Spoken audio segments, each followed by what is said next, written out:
এই জান। হ্যাঁ বেব বলো। শোনো না, বলো।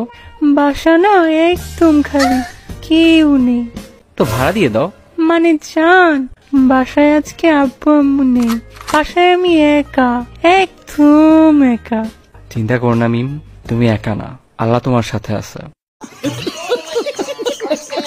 এ ভাই তুই কি গে? হ্যাঁ আরে না, কি বলো? তো সোজা কথা বলি বুঝোস না কেন? বলছি বাসা খালি, বাসায় আসো। এরপর এরপর একসাথে ফিফা খেলবো? আরে আগে বলবা তো। হ্যাঁ ফিফা খেলবো। বলদা কোথাকার। গালি দিলা কেন? আদর করে বলছি শোন না। ওকে। আসার সময় ছাতা নিয়ে আইসো। বাইরে তো রোদ, ছাতা দিয়ে কি করব? ছাতার ডান্ডাটা তো দিয়ে দিব। আনরোমান্টিক আশাই লাগবে না তোর, যা। সারাদা যখন এত করে বলল তখন একটা ছাতা নিয়ে তার বাসায় যাই। সারাদা, আমি এসেছি, দরজা খোলো।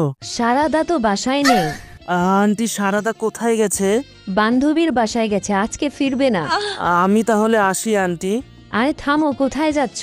বাসায় সাসকে নেই আর সারাদাও নেই, বাসায় শুধুমাত্র আমি একা। তুমি ভেতরে আসো, তোমাকে গরম দুধ দিয়ে দুধ চা বানিয়ে খাওয়াবো।